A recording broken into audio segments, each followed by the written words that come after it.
We are in Miami. It's a Friday night. That means Combate Global, although we should say our next card is on a Sunday. It will be huge. Check your local listings here on Paramount Plus or wherever you're watching Combate all over this planet, because we're global. We're global. And we're about to get our card off and running as we get anticipation for the main event, the main card. The Jaula will be alight with a cracking preliminary matchup. We have seen some incredible action in the preliminary bouts. We have seen guys that are headed to the main event. We've seen guys that have been on the main event, and girls. This is the main card. It is Gomez versus Reyes ×2, no relation. And then Pablo, Caballero, Ernesto, Ibarra. We talked about the magnitude of what Javier Reyes is trying to do, and if he beats Luis Gomez, he opens eyes of MMA in Latin America, and for that matter, in all corners of the globe. That's coming up later tonight.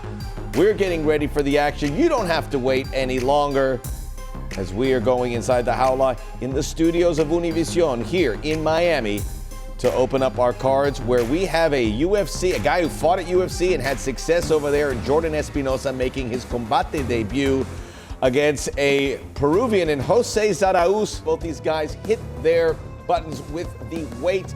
3-inch height advantage for the Peruvian, although it's a half-inch via the reach that goes towards Espinosa, who's been hearing how good Combate is. Now he is going to experience it. We are ready to get the evening started live from Miami here on Paramount Plus. The only way you get it started is heading it to Lupe Contreras. Este combate, 3 vueltas, división peso gallo this bout. 3 rounds in the bantamweight division. Los jueces son, the judges are Lorenzo Toledo, Richard Green y James Lázaro. Y ahora, damas y caballeros, llegó el momento de un combate global. Presentando la esquina azul, vestido de rojo, presenting the blue corner. Wearing red, su peso oficial 135 libras. His official weight 135 pounds. En 32 combates a nivel profesional. Mantiene un récord de 22 victorias, 9 derrotas y un empate en 32 pro bouts. He maintains a record of 22 victories against 9 losses and 1 bout even. Representando a Lima, Perú, the mercenary, Jose Zarauz. Su contrario en la esquina roja, vestido de azul con blanco, his opponent in the red corner, wearing blue with white trim. Detuvo la báscula a un peso oficial de 135 libras y un cuarto. He tipped the scales at an official 135 and 1/4 pounds. En 24 combates, mantiene un récord de 15 victorias y 9 derrotas. In 24 bouts as a professional, he maintains a record of 15 victories against 9 losses. De Albuquerque, New Mexico, Jordan, the Gamer Espinosa. El referee, Alana Vélez. Alana Vélez, the third inside the Jaula.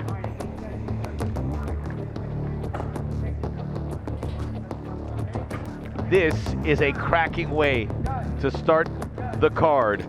Fighters that have had a ton of success from 2 different walks of life now meeting here, and that's what it's all about. This is what combat sports is. This is mucho más acción. It is Espinosa in the blue and white, already applying the early pressure. As we've seen, he's a decorated wrestler, but he's got hands too, and has had a very good MMA career. He just hopes he can grow from that. Starts with a win over Zarauz, but it won't be easy. And Zarauz has a great display of wrestling too, as we saw it last time around when he took on Franz Polambo in the Copa Combate, the opening round of that tournament.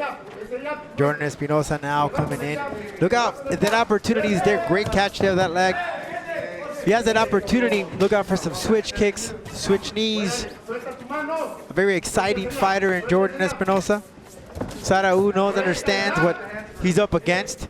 And this is a good opportunity to really display all that hard work that he has put in. He told me, I asked him, what have you done different for the last time that we saw you back in December? He said, I started to train old school, working on those fundamentals. And what does that mean to you? Well, it goes back to footwork. It goes back to whether it be takedowns, practice that 100 times, whether practice a punch or a kick 100 times. That's what it is, the fundamentals. And sometimes as fighters, you get too much in your groove and you're too confident and you forget about those little things. But those are the little things that make you and really show you come out of that shell and be the fighter that you are today. Remember what Bruce Lee said, I'm not scared of the guy that knows 100 moves but practices the same kick 1,000 times or 10,000 times. Switching stances a couple times is Espinosa, sneaking in that jab, although Zarauz with some heavy kicks in response. Already 2 minutes deep into this opening round. Something to remember about Espinosa, and we know the wrestling, but he, in his 15 victories, has 7 submissions. Sharp left hand straight to the jaw of Zarauz. Darth's choke submission victories. Max and oh, he got clipped with a left hand. Espinosa has to stop the bleeding figuratively as he gets locked in the clinch. Zarauz going for blood. Yeah, Espinosa needs to keep his hands up there, getting a little too confident, keeping his hands down. Zarauz is a game fighter, man. He'll Zarauz, he looks sharp, and we've seen him in the past, Rodolfo. Back in May of 2021, he lost to Jordan Beltran. It wasn't a good night for him. The Malambo fight, certainly a step in the right direction. To me, early days, he looks like he's even taken a step up in his preparation. Very confident. You see that he is game fighter. He left himself open there as Espinosa followed in with a shot. Gave him a little bit of whiplash.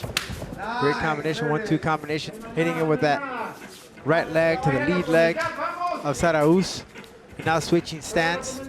Espinosa just keeps on switching stance to throw off Zarauz. And this is what we saw Zarauz do to Malambo, but Espinosa is, his wrestling is top notch. So interesting to see where these two guys. He's gone through into the guard. Yeah, let's check this out here where they take this bout on the floor, because both of them are decorated in wrestling. Trying to get the back of Espinosa and Rodolfo. We're going to see it later with Javier Reyes, and now we're seeing it with Zarauz as he gets well into the guard, trying to clear it. These are fighters that have great records, but they've got so many wins in Colombia. In the case of Zarauz in Peru, there's always, yeah, you can do it here, but can you do it in Combate? Can you do it in the United States? Can you do it in Mexico? They hear it all the time. He wants to prove that we in Peru can get it done. Having got that training over here, you can see an improved fighter. It's just a matter of getting these reps, of getting that tutelage, and you can see Zarauz has put the work in. Well, he's showing his work right here today, bringing it to Espinosa on the floor. Last time that Espinosa was in this position, it just didn't go his way in his last competition. He lost that one, but most of the time was on the floor of the canvas. Keep working, Jose. And just to finish that thought, 22 wins for Zarauz, but the folks will say, well, he got a lot of those in Peru. It doesn't count, but they do count. He's still a good fighter. You don't win 22 fights by not being talented. Any fight counts, you know. I invite anyone to step inside the cage and earn 22 victories. That's I don't care who it is. I don't care who it is against. Still a relatively young man, and getting a lot of fights early certainly takes a little tread off, as he's had a great opening round. He has had the upper hand on Espinosa from the jump. And you have to remember with Peru, they've had their fair share of experiences in MMA, and we'll explore a little bit that topic a little later on. We do. Humberto Bandenay, who fought for the lightweight title a couple years ago, as we end the first round.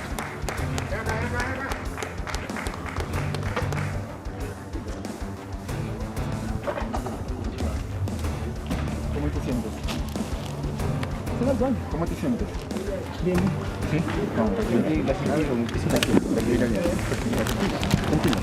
Taking a listen into the corner of Zarauz. Yeah, they asked him right now, how do you feel? And Zarauz said, I feel good. I think you have to cross a lot of the checklists if you're the corner of Zarauz. Absolutely. Look at the replay here. Zarauz going with the striking game. Espinosa switching stance to throw off Zarauz, but Zarauz just wasn't phased. Goes for the fake front kick, followed in with some shots, and then going to the wrestling. Great now single leg takedown. Great stuff from Zarauz.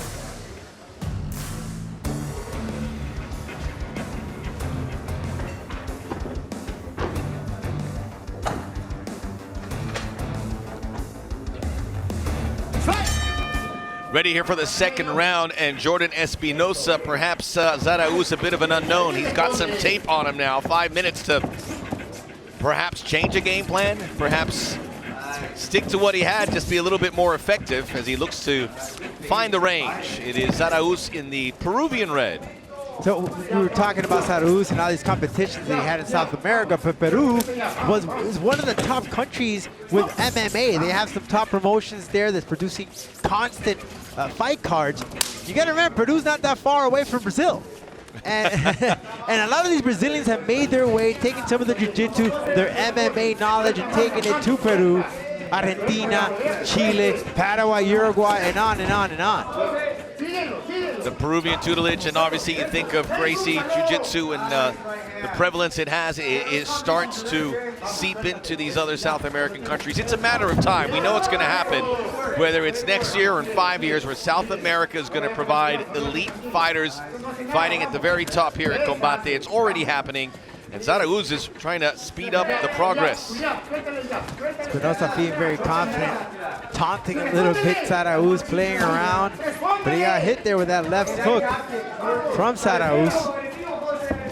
Espinosa keeps putting his phaser, trying to call him in. Zarauz now sticking to the wrestling. And here's an open scoring, Max.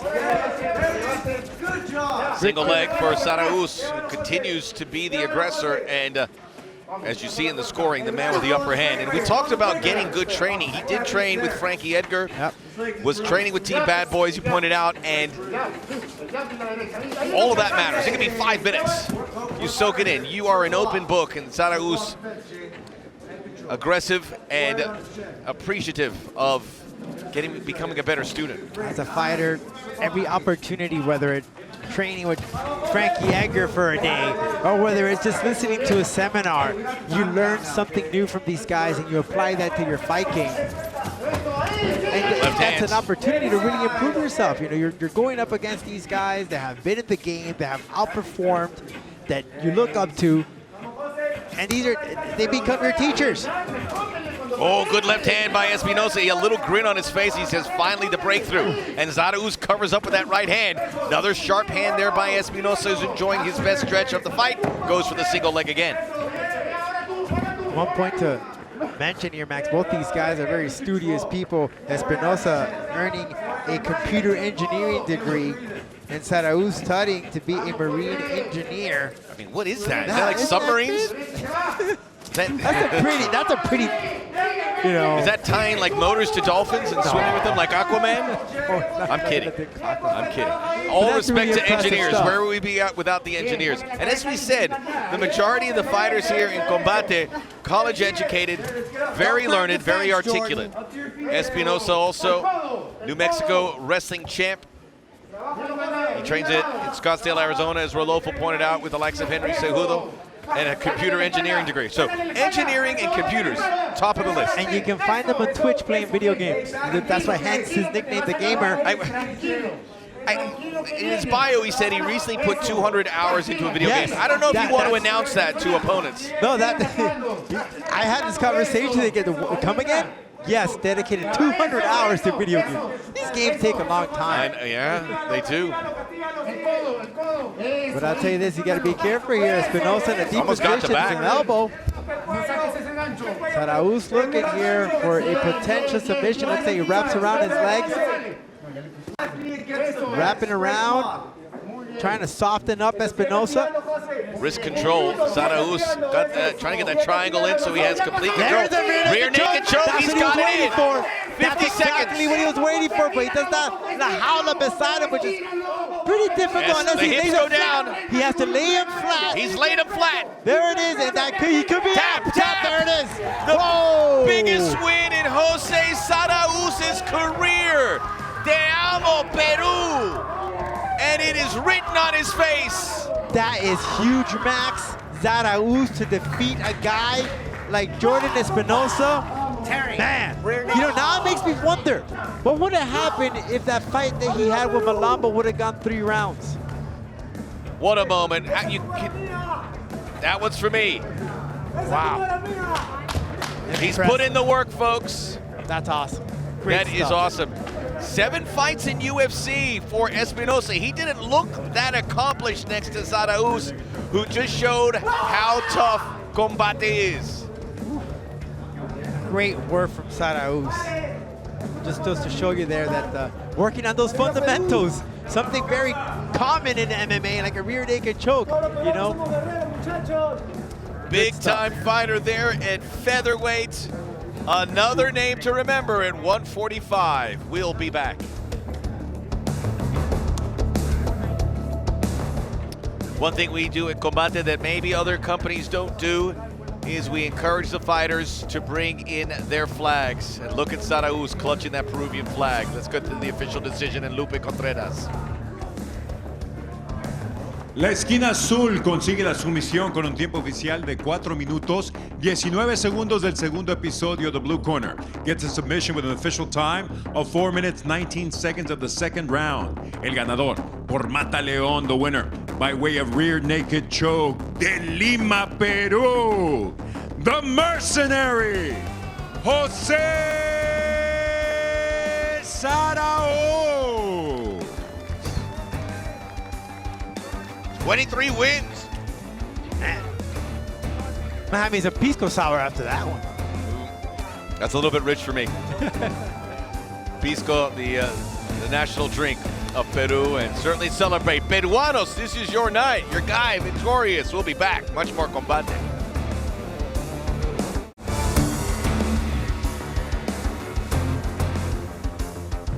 Jose Zarauz making relatively quick work of Jordan Espinosa as the Ghostbusters, as that's Campbell's designation. Get the fight, get the Jaula ready for the next fight. Jose Zarauz, 2 fights in Combate. He wasn't quite there for Jordan Beltran. Got knocked out in the second round.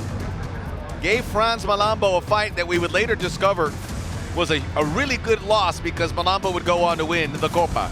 And now, every fight getting better and better where he was dominant here against Espinosa. Right from the top, he was very composed, very patient. Espinosa, you can see that he was switching stance a lot. That was to throw off Zarauz. He knew what he was up against. He did catch him with that left hook, but Zarauz kept chasing him and chasing him. And if you were to just see that last fight that Espinosa had, the last time around that he was in action, it was pretty much a mirror image of it.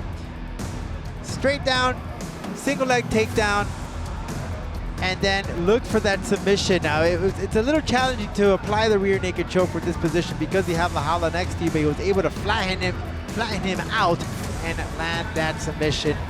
Unlike Espinosa's last fight, that went to the decision, but this time around, Zarauz ended this fight in the second round. Great victory for the Peruvian. I'm sure Peru right now is celebrating a lot. His 5th submission victory.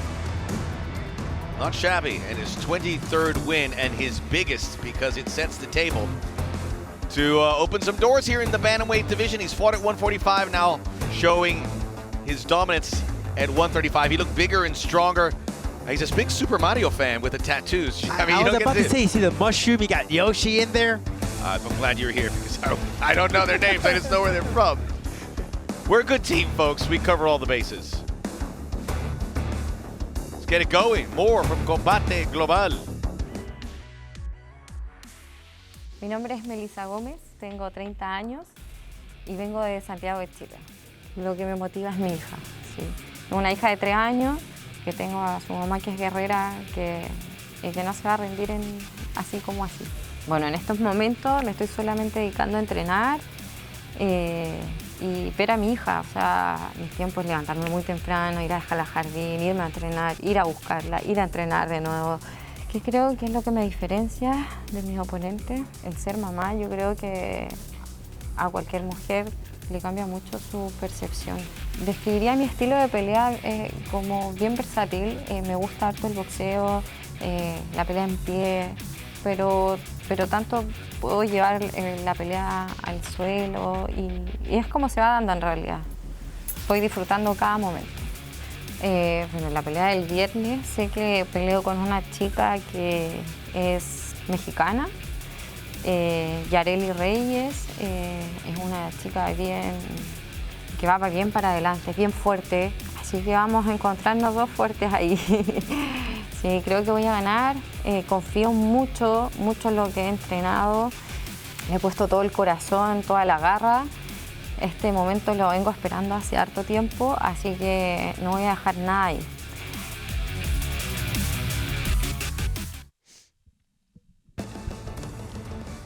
Our main card awaits. Crossing the intercoastal into the bridges that separate Miami and Miami Beach.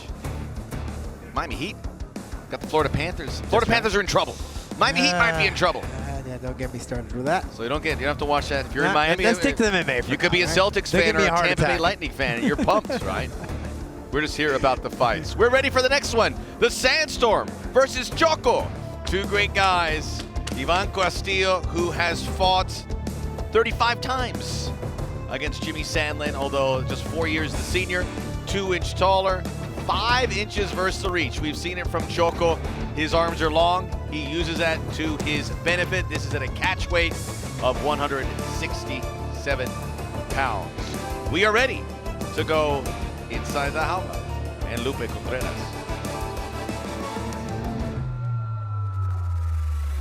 Continuamos con mucha más acción. Este duelo 3 vueltas a un peso pactado a 168 libras. We continue with much more action this bout at a catch weight of 168 pounds. Los jueces son, the judges are James Lázaro, Lorenzo Toledo, and Richard Green. Y ahora, damas y caballeros, llegó el momento de un combate global. En la esquina azul, vestido de azul in the blue corner, wearing blue. Su peso oficial, 166 libras y un cuarto, his official weight, 166 and 1/4 pounds. En su 10º combate dentro de la jaula, con 5 victorias y 4 derrotas. He enters la jaula for the 10th time as a professional, with 5 victories against 4 losses. From Carlisle, Ohio, Jimmy Sandstorm Sandlin. Su rival en la esquina roja, vestido de verde, his opponent in the red corner, wearing green. Su peso oficial, 167 libras y media, his official weight, 167 and 1/2 pounds. En su 37º combate a nivel profesional, con 22 victorias y 14 derrotas. He enters la jaula for the 37th time as a professional, with 22 victories against 14 losses. De Ensenada, Baja California, México, Iván El Choco Castillo. El referee, Raúl Porrata. Raúl Porrata and his bigote, the third inside the jaula. Obey my commands and protect yourselves at all times. Obedezca mis órdenes y protege en todos momentos. Toquen guantes, touch gloves, back to your corners. Jimmy Sandlin, the Sandstorm. He came to him in the middle of the night in a dream. Kudos to both these guys. They accepted this fight, and they're just game fighters. Sandlin once again returns. Great wrestling, great striking. Submitted his last opponent, and then Ivan Choco Castillo got submitted by Claudio Quintana, who made his debut in La Jaula. But Ivan is just a game fighter. Almost like a crucifix there as he's got that left arm trying to get under. You see the strength of Choco. Yeah, he tried to do a fireman's carry, Sandlin. Choco is naturally 170. We've seen him fight at 155. When he comes in and takes the fight on short notice, and you mentioned he was on vacation in Peru. He wasn't in vacation down there in the Baja California or Cabo San Lucas. It was Peru with his family. Got the call and he says, yep. And part of it was he lost. And it was a really impressive, I wouldn't say it's a bad loss. It was an impressive win by Claudio Quintana, who looked like he was shot out of a cannon. Was really just eager, and he got Choco Castillo as a guillotine attempt underneath that arm as well. And also to just a big piggyback for that, Max. Remember, Ivan wasn't scheduled to compete against Quintana. He was scheduled to compete against Enrique Gonzalez, who suffered Baby bull had an injury. So, I mean, it just goes to show you, this guy, you know, some fighters say, I'll fight anyone. He literally fights anyone. He doesn't pick and choose. You give me an opponent, I'll be there for you. Jimmy Sandlin, it's about piecing together victories. You know, if a win is good, which he did get in March, against Ruben Lozana, first round guillotine, and he's working on the guillotine again. And you can see the size advantage of Choco Castillo, who might give up his back here. Yeah, he tried to get that wrist and flip him over. That backfired. Now Jimmy Sandlin here, full advantage, using great wrestling to control that fight. Choco very nice to get back to his feet. He got some gloves on the way up. The fight turns to the feet. Sandlin lost 2 fights in 2021 in Combate. He's 1-2 overall. Gets the 2-2 in this company and a winning streak. Good right hand there by Castillo. Not much on those kicks from Sandlin. Plenty in that kick though from Choco. He's able to catch that there with the hands, forearms, blocked it. Sandlin's corner trying to get him to go to the body of Castillo. Easier said than done, although he does go route one there with that left hand. Sandlin trying to land some shots. Overhand right, Castillo. Has to keep that hands up. Sandlin's just, it looks like he's trying to get underneath Choco. Just, he knows there's the bigger guy with that huge reach. Yeah, he's trying to go for the wrestling. It's going to be hard. Choco has a pretty good wrestling takedown defense. Choco's We saw so he got long. out. It's a long man, arms and legs for days. Sandlin needs to check those legs. Got to get out of dodge. Oh, uppercut. Oh, Sandlin's now got in close quarters. This is where he wants to be. This is where it is. He's trying to get some ground and pound action, but be careful because... Oh, armbar. Still there, the wrist control there from Castillo. Guillotine attempt. That right arm is lodged there. And we encourage you, we'll try and lay out a little bit so you can hear the corners to get an idea of what is being said to the fighters. It really is fascinating how they fight and take the coaching along the way. And it gives you that opportunity in the setting where Combate Big squeeze, guillotine. Nope, it's got some space. He's trying to crank, but he can't get it underneath the chin. Castillo's well aware of what's going on.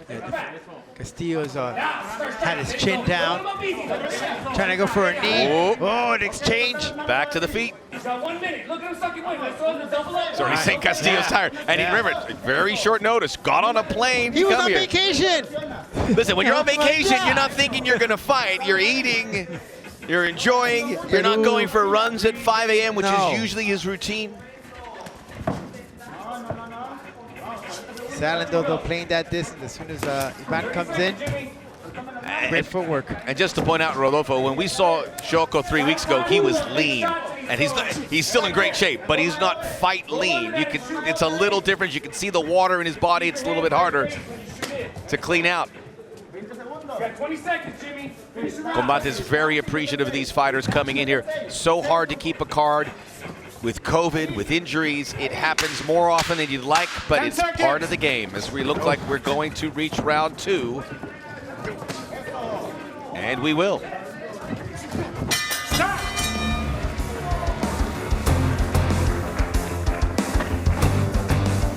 It's interesting what you say about the moving pieces. In a perfect world, Castillo fights Enrique Baby Bull Gonzalez. Maybe he wins that fight. Instead, he loses. He's got to pick up the pieces and fight somebody he wasn't expected.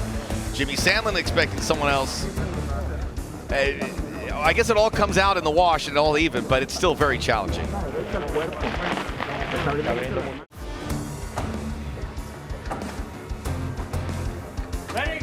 just to add on, Max, when they say when the 1, the 2, the 3, each camp, each team, each coach has a different number for the shots, but typically a 1 will be a jab, a 2 will be a cross, a 3 will be a left hook, a 4 will be a right hook.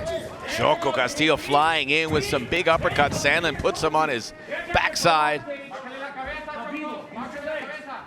Pure wrestling here from Jimmy Sandlin, as we saw. And I'm sure he's going to go and attempt to carry on. Castillo. Yeah, he's going to carry on from where he left off in the previous round. It was a close first round. I mean, Sandlin had a lot of positives. We'll find out here with the open scoring. Jimmy Sandlin, we know wrestling is a great base, but you need to have more. You need to build the grappling. You need to build the strike, the submission skills. Well, he's using those hips, using that pure wrestling.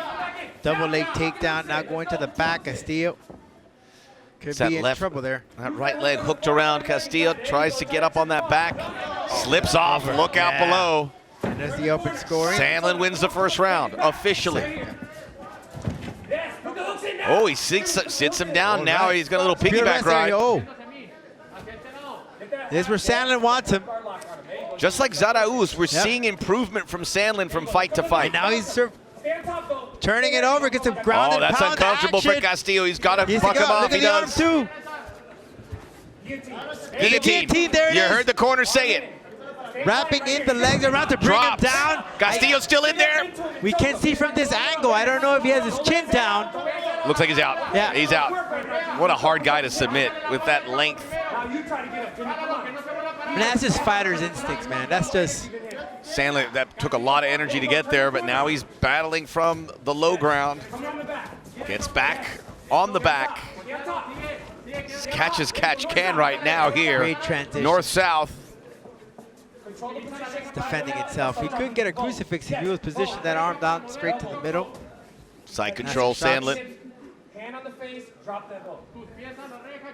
Yes, right there. He'll probably pierce that left or that right hand, and he can land some shots if he's able to put his knee over it. But now he's gonna switch, get mount. Got the different point of view of that camera. You get an opportunity for a knee here. There it is. So many fighters here in Combate. Jimmy Sandlin fought in a tournament. He did it in November. First round loss to the Alley Cat, who we saw last week, Samuel Alvarez, via the submission. So active, and listening to the corner time and time again is Sandstorm Sandlin.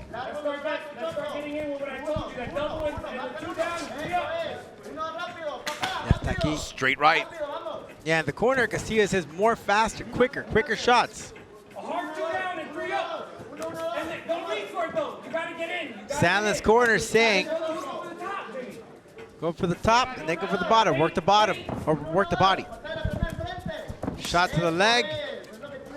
He has been in that inner leg kick. Castillo has to get on his horse here, Rodolfo. And by the way, the corner can tell him if he won or lost the round. I would imagine it's in his best interest to be told that, because he needs to be more active and needs to win this second round. Yeah, different type of Castillo, but again, he just took the fight, just a day's notice. It's a risk. And very risky. By the way, win or lose, he's a winner no matter what. I mean, it's a fighter, but yes. A few weeks from now, they don't remember you took it at last minute. They'll see loss. They'll see W. So it's a big risk for fighters, but that's why you have to take your hat off to them. They know the positive element of getting a win on short notice outweighs the negative. Not always. It's just been pure wrestling here from Sandlin. Under a minute to go here, round two. Again, perhaps a third guillotine attempt. That right arm is going to prevent it. Castillo smashes him on the way out. Great elbow from Sandlin. Good kick. Castillo has to double up here. He does look, he's breathing out of his mouth. He's definitely not at ultimate fitness. And this is a guy who prides himself in his fitness when you talk about Choco Castillo. By the way, my favorite introduction by Lupe when he says Ivan Castillo. Ivan Choco Castillo. Well, Castillo right now creates some great shots for that position.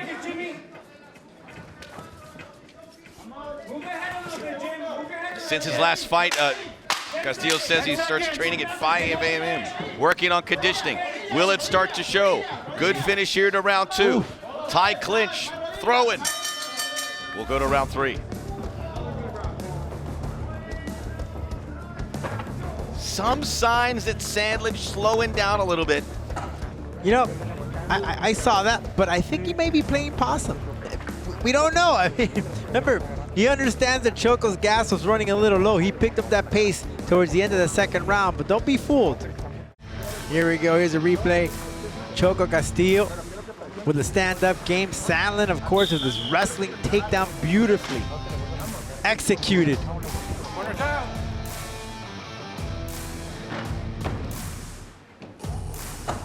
Big drop. Ready? Listo? Acción! Entertaining first two rounds. Now it is round three. Choco working that left hand. Sandlin needs to move his head. He's taking these shots. He's not cutting corners. Castillo just keeps coming right at him with those jabs. If you notice towards the end of that round, his corner was saying, move your head. He's coming in forward. He's not being cautious. No bobbing and weaving. What about the extra weight? Both these guys are 155ers. They're both about 10 pounds above that limit. You can see it. You can see the muscle definition from Sandlin and certainly the extra weight on Castillo. How do you think that's affecting this fight? That could slow down your game. That could definitely slow down your game. When you prepare for a fight with efficient timing and you cut that weight, your cardio is up, it plays a huge factor in a fight with that extra weight. Castillo, when you look at his body, you'd say welterweight, 170. But he's trying to get there at 155. He's fighting guys at 155. He's having a great third round, although it's just a minute and change in. Getting that right hand. Ooh. Drop Sandlin. Once again, you hear the corner of Sandlin. Move your head, move your head. He's being a idle or a stationary target. A little unconventional there with those overhand lefts. Just don't reach for it. Do not get caught with your hand in the cookie jar. Yeah, because Choco is the one that's pressuring Sandlin. And Sandlin has just, he presses that button and goes straight down to wrestling where he feels more comfortable, his bread and butter. Castillo finding his groove in the striking. Yeah, very confident with the striking. As we await the open scoring. Sandlin. We're going to, shortly we're going to see that open scoring here for the second round. The right hands are all connecting now from Castillo. Sandlin's trying to close the gap again. See if he can maybe try one more guillotine. And none of these guys are checking the kicks. Just to finish the thought about Choco Castillo. Training at 5 a.m., working on conditioning, MMA training. In the evening, he trains boxing and jiu-jitsu. Also, 2 days out of the week, he travels and gets his Muay Thai in. Halfway through the third. That's exhausting to travel all that time. It's exhausting to read it, I can imagine. And I hope he can pick up his vacation. Someone travels to Peru, it's a lifetime trip. Maybe they're going to Machu Picchu, I don't know where it is, but that's when you go with your family, that's the intent, to see a part of the world that everyone should see. I haven't seen it yet, it's certainly on my list. Speaking of Peru, Jose Zarauz winning our first fight. Peruano. I got a sneak peek at Google Earth. One day. Those kicks are starting coming in with power from Sandlin. Ivan, though, his shots are... almost caught a big knee. Sandlin does have the single leg. Here's the open scoring, Max. Oh, Sandlin gets round two. Well, has to do in favor to the wrestling that he's had a lot of control. So, I am sure that Choco Castillo's corner told him that you lost the first two and was telling the way he started round three. Immediately threw a right hand in the opening second. Gets the back. They're going to sweep the turn. Soften him up. Oh, almost out, but no side control. He's going to try to go for the mount here. He's going to find a way. He even heard the corner to flatten back out, as you heard him say it. Choco Castillo, 5 straight wins. That winning streak ended 3 weeks ago. Now he is hoping to avoid a losing streak. Gets out of the side control, fires away. Jimmy needs to move that head. He's been getting hit nonstop. He's not moving his head. With a minute to go, Sandlin's going to win if he plays this smart. Even when he throws in that right hand, you see himself open. He needs to protect himself. Keep those hands up. Look how he gets. See how Choco just hit him with the right. He came in and left himself wide open right here again. Drop the head. Yeah, he's dropping the head and throwing in just haymakers.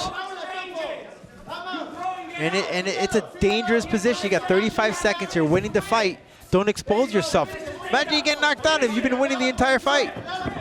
Castillo's winning this third round, it would appear, but he needs more than just a win of the round, based on our official scoring, which has Sandlin up 20-18. Well, good move by Jimmy Sandlin here to slow the pace of the fight with 16 seconds left. Sits him down. Puts a backpack on Castillo. Yeah, he's going to try to put his legs there, put the legs in between to prohibit. Spin around. That's a point for Castillo. Clearly Castillo knows he lost the first two. He's going to run out of time, though. Hats off for Choco for taking this fight. And Sandlin, too. Jimmy Sandlin, unexpected opponent. His hair's a little longer. He's a little scruffier. 1 year, 8 months. Missed what he said at the beginning. We'll see if we can get it. But we're going to take a quick break here, and we'll be back for the official decision. The Sandstorm may be on his way to a winning streak. Find out next here, Combate Global.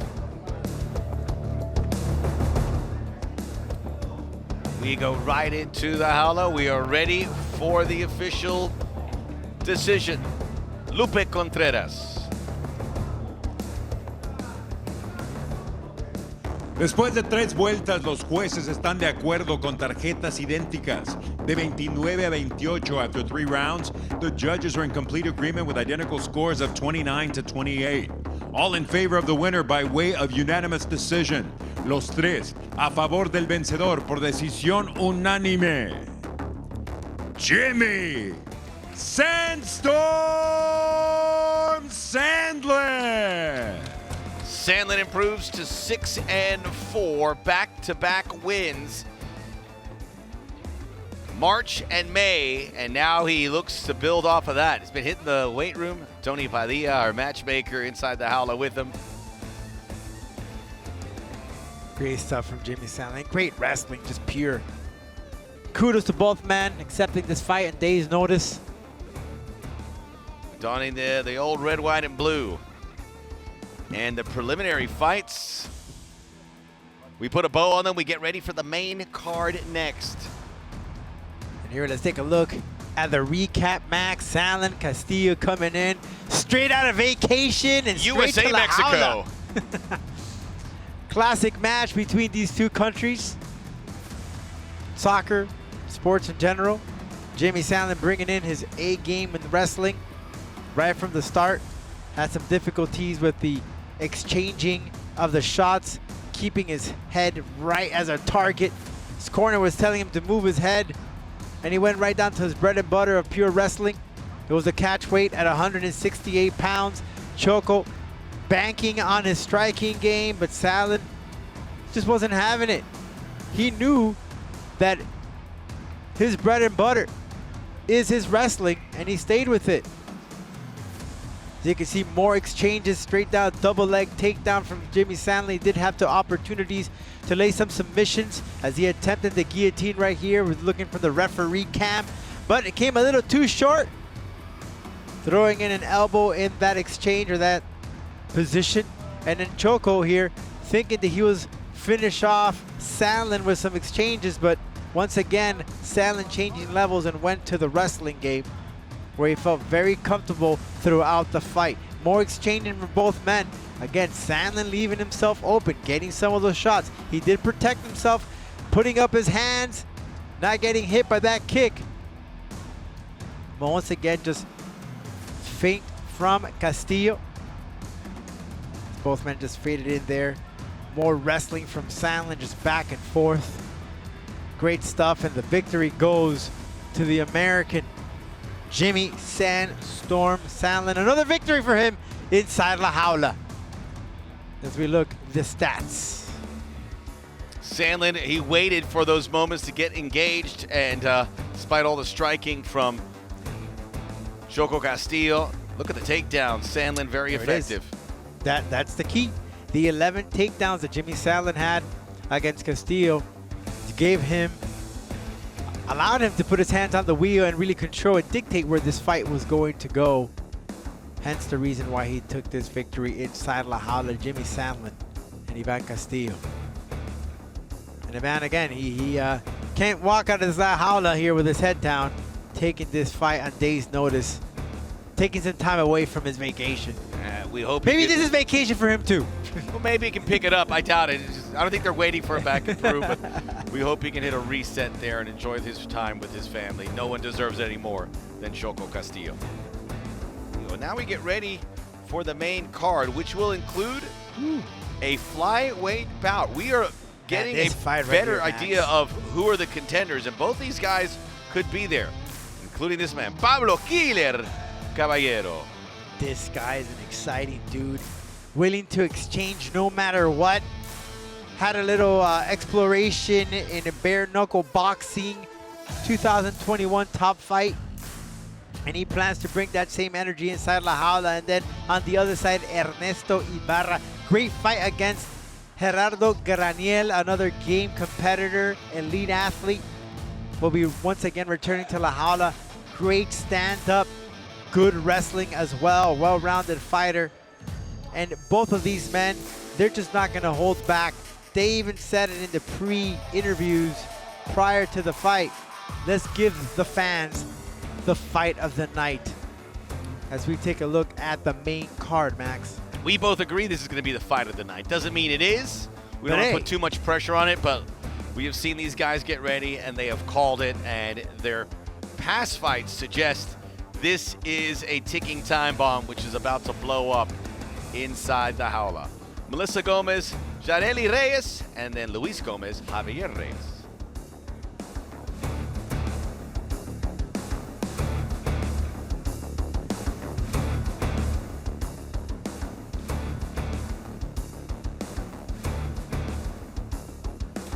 Here in Miami, the preliminaries were good, but now we get the main card, which we always know can be a little bit better. But sometimes the prelims are better. But I think tonight the main card's going to be better. We're all very excited. Or the overall fight card is better. Yes, the overall fight card. We're here to entertain from Miami. There'll be a time where this show goes on the road. Miami's been a wonderful home for Combate Global, like everything else, trying to get its bearings once again to find its way to how things used to be. Great fighters coming. Javier Blair Reyes. Well, does he do what Jose Zarauz does and build his country inside the jaula? The Stallion, Ernesto Ibarra versus Pablo Killer Caballero. 125, the main event will be at featherweight at 145. The ladies will be fighting at atomweight at 105. Really looking forward to Melissa and Jharely going at it toe-to-toe. Both these ladies making their debut inside La Jaula, but Reyes has so much after that fight that she competed as a youngster in the amateurs level, taking on a male competitor and defeating that person in 22 seconds, a 1-2 combination takedown, and then submitting her male opponent. And Melissa Gomez also competed with males in jiu-jitsu. Shows how much fortitude these ladies have. We'll be ready for the main card, top of the hour. Settle in. We like to go late night on a Friday night. We're thrilled to have you wherever you are, all over the world, tuning in for Combate Global. It is a global brand, hence the name. And we'll see stars from Cuba and Colombia, Mexico, Argentina, Chile, coming your way. It all begins. Pablo Caballero, Ernesto Ibarra, main card. Coming your way next, we will be in the flyweights. My favorite division in Combate. It's next.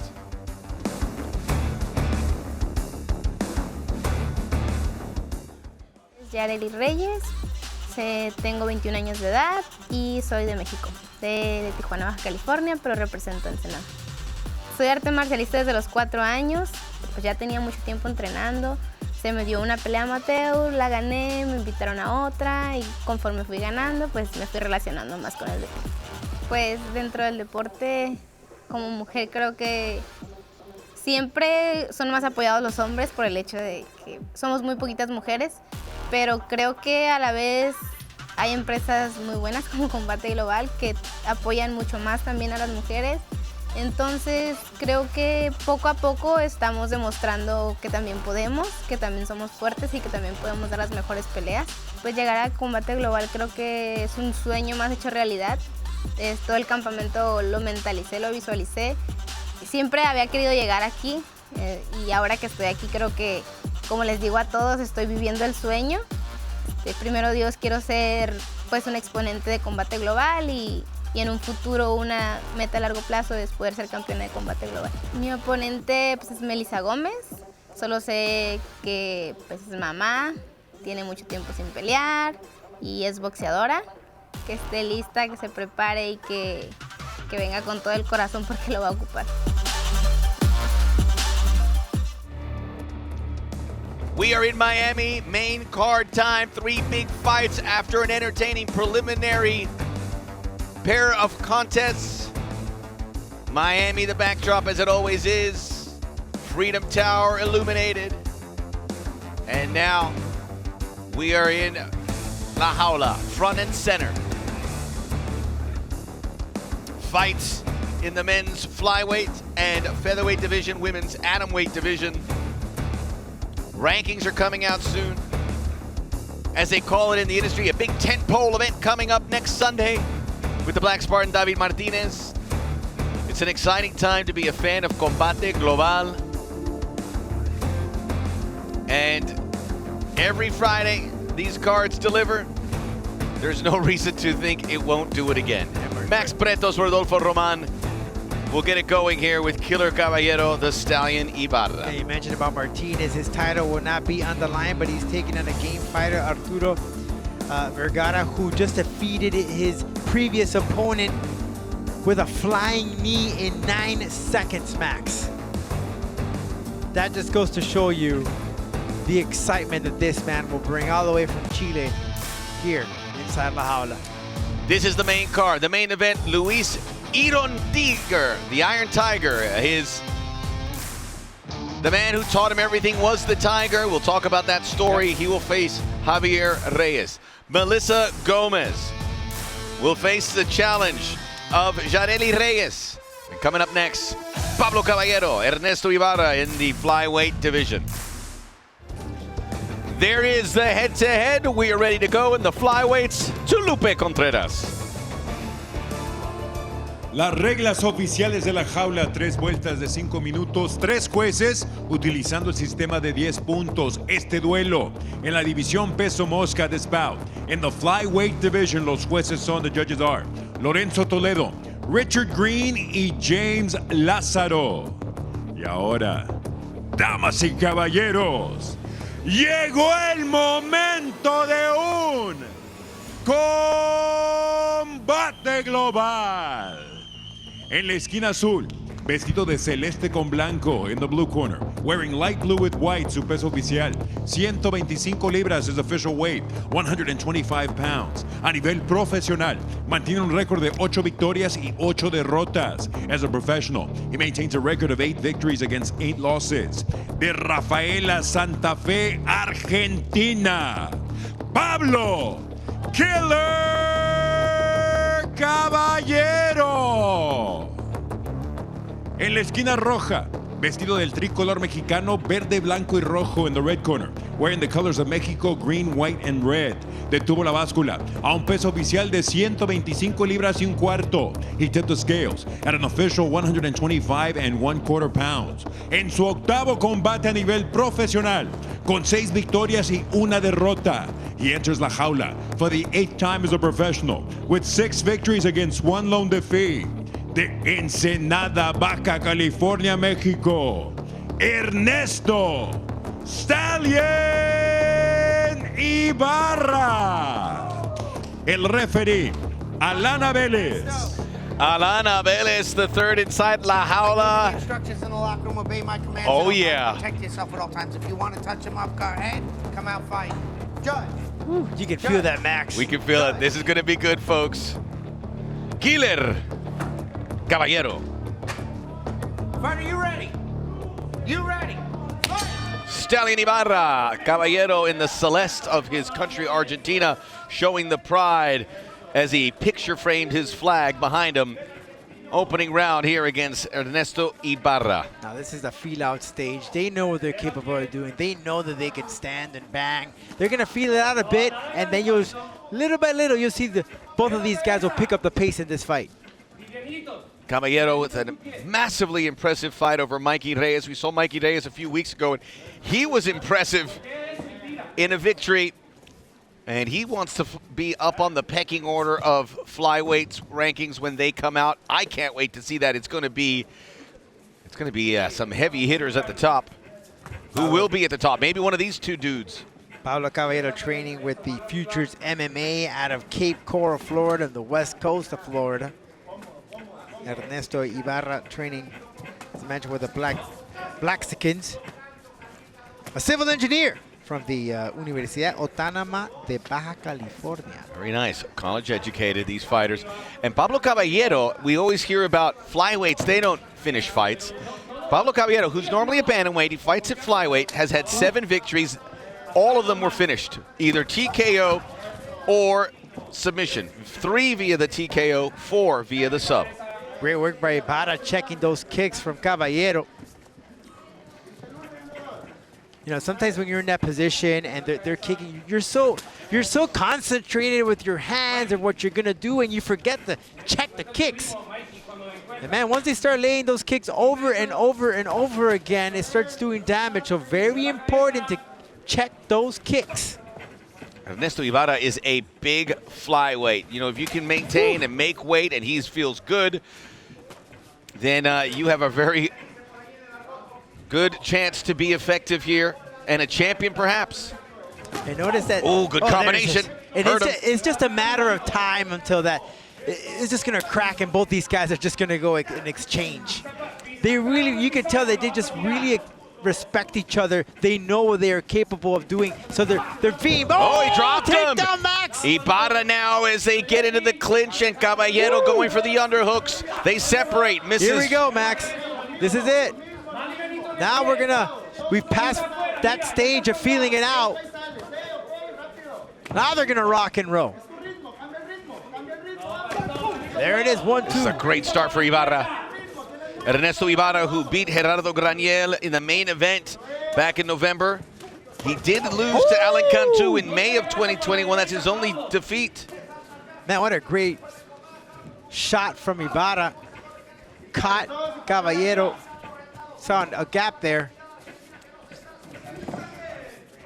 Caballero using that jab to force him in. Another shot. Same position, same shot as landed previously from Ibarra.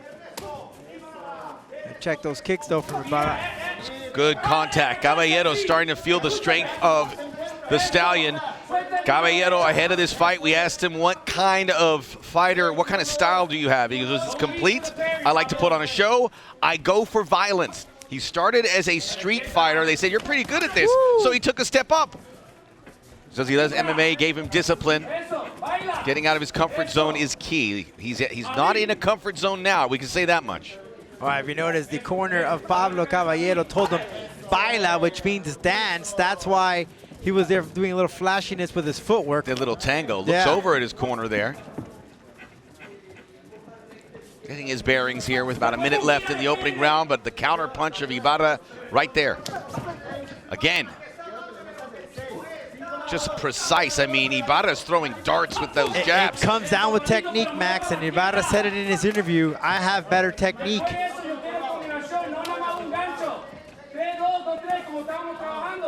Remarkable that this is the first fight on the main card. This would be a main event most nights. Caballero hoping to get to those lofty heights. Ibarra's been there, wants to get back again. Ibarra's corner. Good lead kicks. Yeah, Ibarra's corner trying to throw a right and a hook. Goes low, goes high, goes low again, does Caballero. 20 seconds to go, opening round. And look at Caballero. Flat dancing again inside La Jaula to throw him off. Oh, he got his legs buckled there. Yeah, but Caballero, Ernesto is just so patient. You know, he just looks for that opening. He's too quick. Two tough guys here. Caballero's had some challenges here, but he's still in this fight. Caballero just wants to trade, man. Stop the kicking, let's go. It's smart strategy by Ibarra. Keep the distance, because if Caballero gets close, he finishes fights.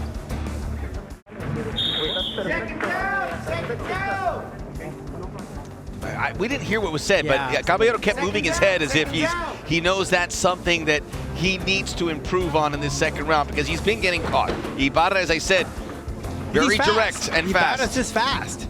Every time that Caballero comes in with that jab, he tends to put that right hand just a little low, which leaves that gap opening for Ibarra to land the uppercut. And he did it in the first round about 2-3 times. Ibarra in the tricolor of Mexico, green, white, and red, as Lupe points out. Diagnosed with hepatitis C, which was an illness that changed his life. Had to visit doctors. He would be limited And it says he gave him more meaning to fighting. Something that most people can't overcome. He's overcome it to become one of the best flyweights anywhere right now. And you'll see Caballero, every time that he comes through really close to Ernesto, he'll kind of swat that hand to push it away. But that he leaves himself open doing that. And as we look at the... No surprise there. Yeah. That was a beautiful round for Ibarra. He's picking and choosing where he wants to land those shots. It's just too fast, man. Ibarra's really fast. I mean, Ibarra's still in diapers in his MMA career at 26. 7 fights, won 6. And man, Caballero just... Both these guys, they just love to strike. Such an active body is Caballero. He wants to strike, it's just out of his reach. I won't be surprised if Caballero explores the ground game. And Caballero's just a tough dude. And he's going to be there till the very end. Like, you feel like you're winning a fight, but if you give him a little opening, you could ask Mikey Reyes, he'll punish you. He has won 3 of his last 4. Had a pretty mediocre start to his MMA career, but he's doing much better now. In 3 of those last 4 of those fights, 2 first-round knockouts. Ooh, see himself open with a straight. And then Caballero followed up with a right. The head movement, it's pretty pronounced here for Caballero. Well, the thing with Caballero when he throws, getting closer. At times he throws a little wild. And when he does that, that's when that opening, Ibarra smells it like a shark smelling blood. Caballero's taken so many blows, and he knows he has to close the gap. The gap is closing. There he goes. Now, Caballero, as he comes inside the pocket, keep those hands up and start striking. Be very cautious with it because Ibarra's fast. He's a very quick striker. Now the kicks are in full display. Caballero trying to get into that blind spot of Ibarra, moving to his left. Now Ibarra switching around, dancing around to throw off Ibarra. Great inside kick. Much better round for Caballero. Much better. Kick, 2, 3, 4 kicks. 5. Another kick. And they're connecting. This is making Ibarra think. Big kick in return, though. He's working on those legs, Max. Great strategy from Ibarra to slow him down because every time Ibarra will keep coming in. Look at that right leg now. It's a little bruised up, a little red. Ibarra trying to caught that left hand. He caught Caballero, and now they engage. This could be good for Caballero, but Ibarra dumps him. All right, this could get very interesting here. Elbow from Ibarra. Caballero back to his feet. Get some knees. They clinch. Ernesto Ibarra does have 2 submission victories. Ibarra has that underhook, or had it. Now Pablo moving the head to break it, the fight right to the center of La Jaula. Caballero could win this round, 1:20 to even things up. Yeah, a different type of fighter in this round. More strategic, working on those legs, breaking down the legs of Ibarra. Now Ibarra understands that those kicks from Caballero has been doing some damage. He woke up and now he's checking and moving around. Missing. Ooh, good punch. Yeah, allowing him to miss those kicks. Ibarra's work rate not there. Looking to counter punch, but he counter punches very effectively there with a combination. Under a minute to go. Caballero now very cautious, putting up those hands. Different fighter from that first round. Sweeping kick. So much energy. These guys have very deep tanks. Plenty in reserve as well. Caballero's just been landing that kick to the left, the lead leg. Ibarra's a good defensive fighter here, Rodolfo. He's blocking a lot that's coming in. So counter-punching, but also quelling much of what Caballero's throwing.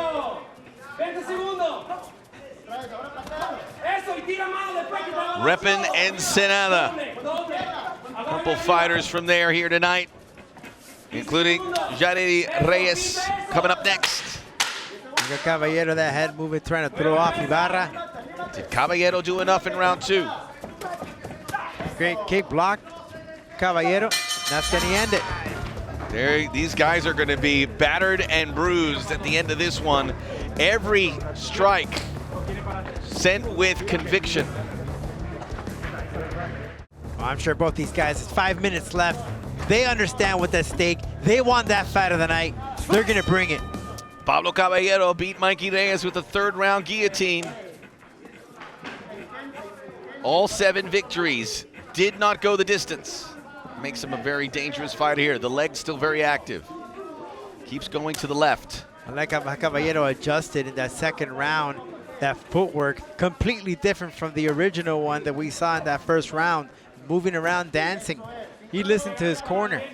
One kick catching that fleshy part of the quad of Woo, look how red that the is, stallion. Max. Yep. Ugh. Gotta double him up. There's another one. And he's been eating him all day long. It's right in that second round. He's just been attacking that lead leg. Ernesto needs to check those kicks. There it is. Oh. Ernesto Ibarra said his style is a mix between wrestling and jiu-jitsu. He called it lujitsu. Half lucha, half jiu-jitsu. All Ibarra wins the second round too in the official scoring. It's open, so these are the scores. So Caballero understands. Maybe his corner told him. You got 2 choices: knockout, submission. It's been all striking here, despite the pedigree in submission of these 2 fighters.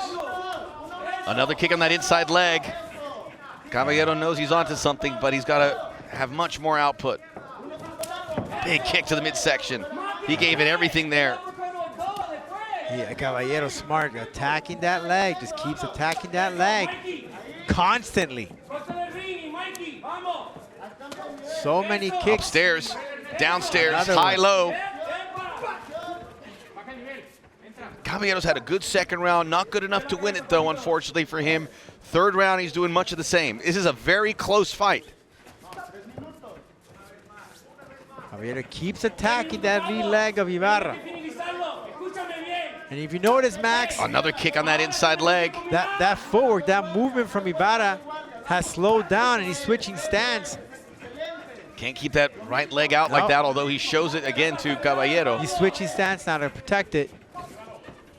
You can take so much. You never know. One time you get one and the leg just gives. We've seen it in the past. That one drags out that right leg again. Man, Caballero's still working outside of the right leg. And Ibarra's bleeding. Can't get that shot paint the fighter. There it is. Paint him with punches. Well, Caballero needs to be real fast. He has 2 minutes left. Rodolfo, how about this engine on Caballero? I'm telling you, these guys are machines, and Caballero, I mean, it's just non-stop. He's literally like a freight train. 125. But he has to, if he wants to win this fight. Big knee, He although has to go for the kill. Caballero's getting a 3-for-1 on strikes. Keeps that. The corner saying, attack that leg, and you can see it. It looks like a tomato now.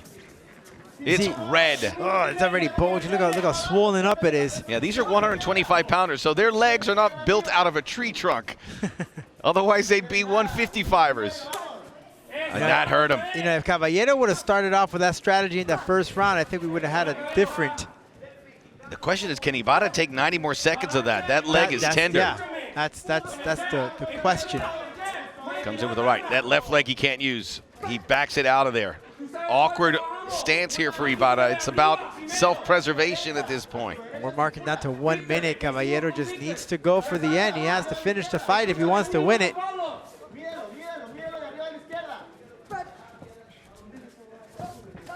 Minute left, Max.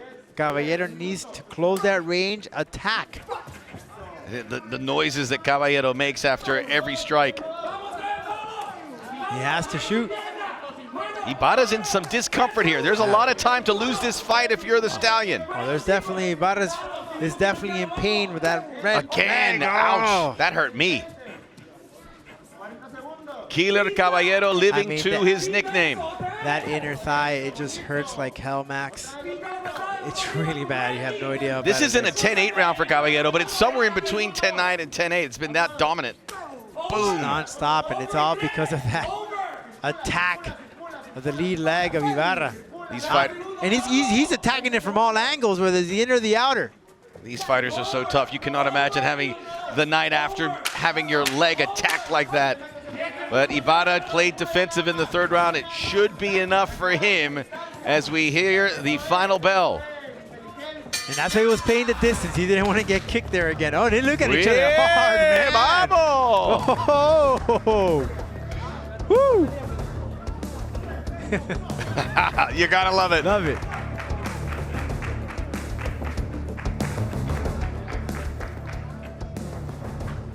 The ultimate respect. Love it. Going brow to brow to say, let's do this again. Love it. Un show. Shouts it out to Rafaela, his hometown in the province of Santa Fe in Argentina. Saludos a todos los argentinos que están escuchando esta noche. Whether they're here in the U.S. or down in Argentina, we know they love fighting. Argentina, to me, is one of the true undiscovered countries. We know there's some tough people down there. They just need the training, they need the gyms, and when that happens, you know, maybe you have a Brazil effect. The way the MMA has been taken in that country, creating champion after champion, superstar after superstar. I always get the feeling that's possible in Argentina.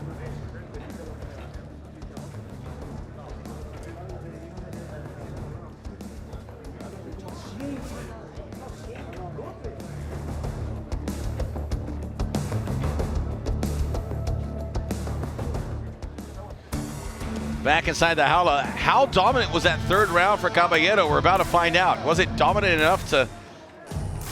Just non-stop attack of that lead leg, leaving it ruby red. He played the distance, came inside. Every time that Ernesto came in, he'll attack that leg. He attacked it so much that Ibarra forgot to check it. But now we await the results. To Lupe Contreras. Here we go. To Lupe.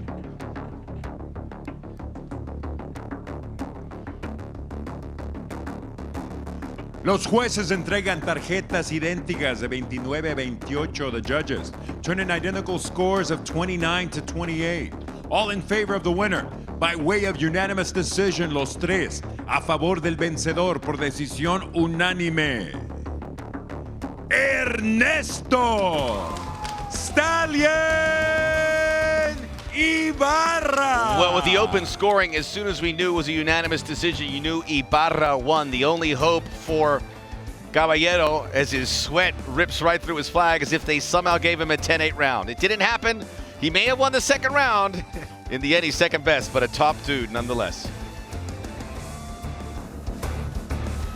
We have another big card, as they call in the business, the tentpole. Sunday, May the 29th, the stars will be out. The Black Spartan, David Martinez, the best at 135 pounds. Huge card. David Martinez will face the challenge of Arturo El Macaco Vergara, unbeaten kickboxer out of Chile. That is coming your way the next Sunday, and it's all about the Black Spartan, who's been waiting patiently since winning tournaments in 2021 to get back inside the jaula. Martinez, the first name of Combate, between him and his sister, who have been absolute rock stars. And he has a tough challenge against Arturo Vergara. His last victory was a 9-second win via flying knee. So that is what he's up against. And Martinez can't take this guy lightly. I know there was a change of opponent. Originally, he was supposed to fight Franz Polambo for the title. The title will not be on the line. But if Vergara were to win, you got to put him up right there to potentially get a title shot either next if Franz can't make it. We're getting ready for the co-main event. Jharely Reyes, representing Mexico, facing Melissa Gomez of Chile. Coming your way.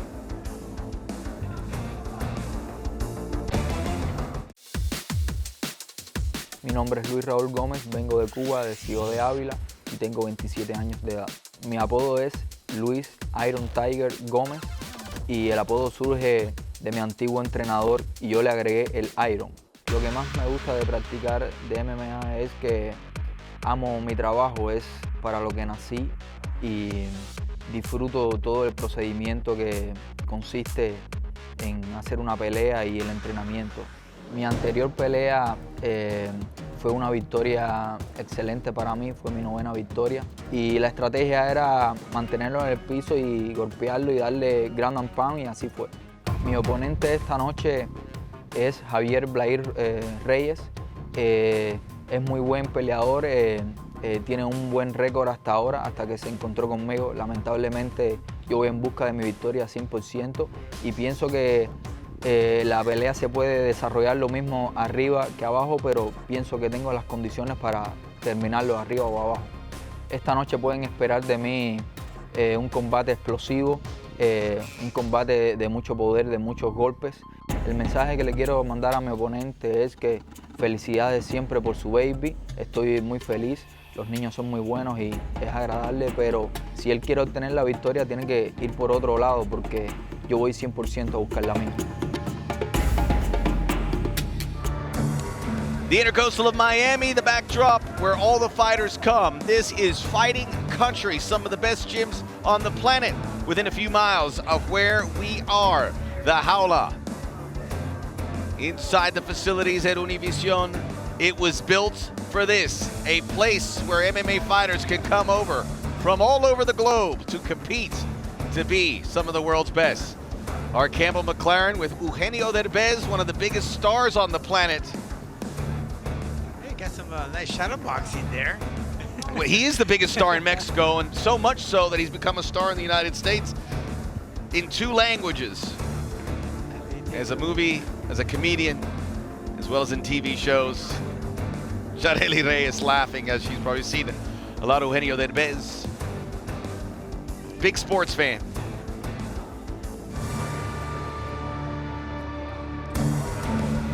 We are back.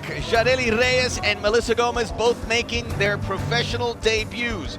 Jharely Reyes getting all the rage, all the pub. We'll talk about her victory in 22 seconds back in 2018 over men. Melissa Gomez, a big underdog, but anything can happen. Women never disappoint here inside La Jaula. No, they're so popular. The numbers prove that the audience is growing and they want to see the ladies fight. As we see Reyes, who's just 20, 2 inches shorter, 3 inches less on the reach. She is the favorite here in the atom weight. Let's go to La Voz, Lupe.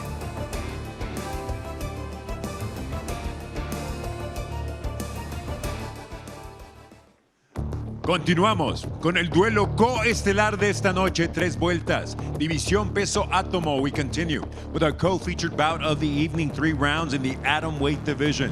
Los jueces son, the judges are Richard Green, James Lázaro y Lorenzo Toledo. Y ahora, damas y caballeros, llegó el momento de un combate global. Presentando en la esquina azul, vestida de negro, introducing the blue corner, wearing black. Su peso oficial, 105 libras, her official weight, 105 pounds. Esta noche se lanza a las grandes ligas en las artes marciales mixtas. Dentro de la jaula de Combate Global tonight, she makes the leap into the big leagues of MMA inside of la jaula de Santiago, Chile. Melissa Gomez. Su contraria en la esquina roja, her opponent in the red corner, vestida de blanco, wearing white. Her official weight, 105 1/4 pounds. Su peso oficial, 105 libras y un cuarto. Igual que su rival, debuta a nivel profesional dentro de la jaula. Like her opponent, she too is making her professional debut. De Ensenada, Baja California, México, Jharely Reyes. El referee, Raúl Porrata. El gran bigote, Raúl Porrata. Obedezcan sus órdenes y protejan en todos momentos. Toquen guantes y regresen a sus esquinas.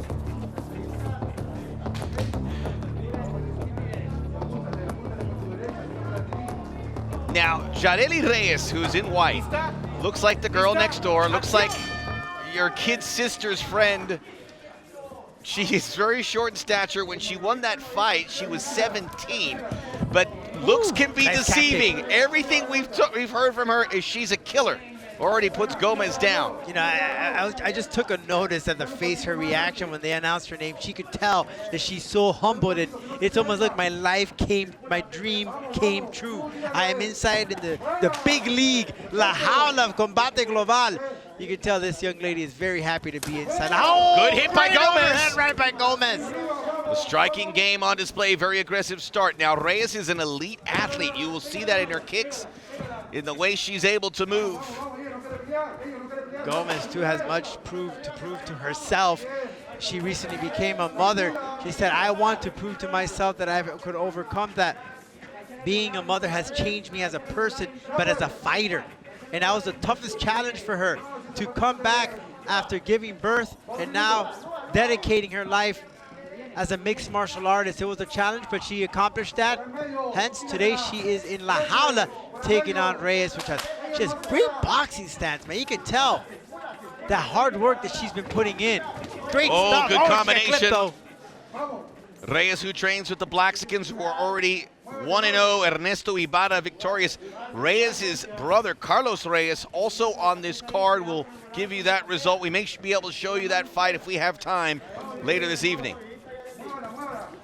Several times an amateur MMA and kickboxing champ. Down there in Ensenada, originally from Tijuana, they talk about her. She is past every threshold. Now an attempt perhaps to an armbar. Gomez, wise to the world, gets out of there. Are you surprised with this start from Gomez? Yes, she had great hands, man. Very fast pace, sharp. All the pub was on Reyes coming in, and rightfully so. Again, when you're dealing with Chilean fighters, you just don't know. There's just not enough tape, not enough of a sample size to give you the idea if they are ready for the bright lights. But it's crazy to think that this is only their professional debut, but you could have sworn these ladies have been fighting for some time now. I mean, these girls are game. Gomez, who has fought as a boxer, and you could see that with those quick hands, trying to set up the big power punch. Oh, into the ribs. Gomez does have the height and reach advantage. Reyes called Gomez to go to the floor, and Gomez didn't want none of that. This is it. This is, when it comes to weight classes, as low as Combate goes at 105 in the atom weights. Well, let's see what the game plan for Reyes is. Is it, let's get Gomez to get, let's get Gomez to, Reyes goes down. And then Reyes again calling Gomez to go to the floor. Reyes is not going to do it. I mean, Gomez is not going to do it. Keep kicking those thighs. Yeah, got some good she got some licks in there, yeah. Raul Porata will break him up. That's probably the call.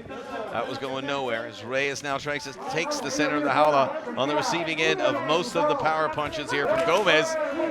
Trying to slip that uppercut underneath. Gomez, the more confident, I would say, in this fight. I mean, she's swinging. She feels very confident in her striking and her skills. Great right hand. Oh, there's a right hand, Reyes. Just to keep those hands up, though. She can't get sloppy. Reyes is just like that lion, just watching, waiting for that opportunity. Well, we've seen enough from Gomez to say if that right punch connects, catches her coming in, it could be lights out. She definitely could be out like a light, as Drake says. Reyes closing in, looking to catch some of that firepower. It seems she can take some starch out of Gomez. Everyone's swinging wildly there. Nothing connects. Now working the lead leg. Great kick from Reyes in that calf. Trying to go for a front kick. Reyes moved out. A couple feints there from Reyes. Yeah, Reyes is just patiently waiting for that gap to go inside and work. Gomez just swinging away. Now the kicks. She needs to keep those hands up, though. When she throws that wild, she needs to be cautious. Close to finishing up round one, and those tree trunk legs by Reyes took some punishment, but she will be good, but needs a little change of game plan in round two as we end with a flourish.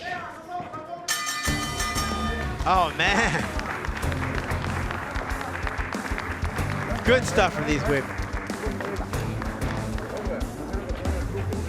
Certainly some coaching here in the corner of Reyes, and she's got some great coaches. The Blaxicans well represented. Getting some of the eyelashes out of there.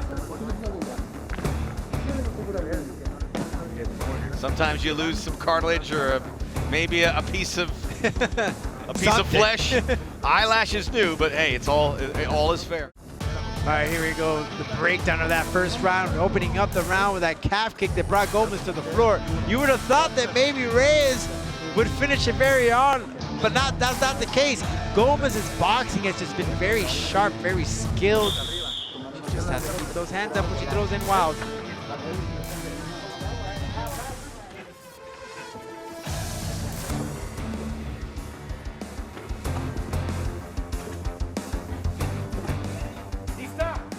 We are ready for round 2 in our co-main event. Surprising first round to many. Jharely Reyes listed as the favorite here because of her background, because of her connections with such a successful gym. However, someone forgot to tell that to Melissa Gomez. Open up right before the opening of the round. They closed up on Reyes' face. That left eye is a little bit swollen up. And I know we were talking about that eyelash, but it seems a little red. Oh, there's a good right hand by Gomez over the top. So active. Yeah, kind of came in, and Reyes was able to connect with the left cross. Oh, look Take at down Gomez very flashy. Now, Gomez can't make a mistake. She kind of went into the lion's den there. Yeah, Reyes is going to try to see if she changes levels, goes to the ground. Got that knee way up, and it got caught. All right, let's see. Let's see now with the ladies that were up for here in the ground. Gomez doesn't want any part of the ground. Does not want any part of it. Gomez knows that she has been very effective in the stand-up game. That's where she wants to maintain it. That's the right call by Raul Poranta, but I think Gomez would say, let me get a few more licks in. That's what I did the last time. And Gomez wins the first round. Official scoring. Rightfully so. I think it was changing levels a bit. Fair decision by the judges, no doubt. Rodolfo Reyes is fighting a patient game. You can be patient for a while, but then you can't. Yeah, you have to move forward. You have to attack. I know that she wanted to go to the ground, but let's face it, Gomez does not. So if she doesn't, you gotta force her to go. Go for the takedowns. Let's see some of your. Oh, bang it right! Followed by a combination. Gomez is Reyes is in trouble. Reyes is in trouble. Look at her face. Yeah, she can't defend herself. herself. Look at her reaction.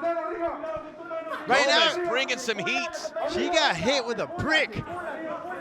South America standing up tonight. Zarauz, the Peruvian, and now Gomez, the Chilena. Yeah, look at Reyes' composure, her face. It's not what it was. No, she just stopped moving too. Like she just saw lightning.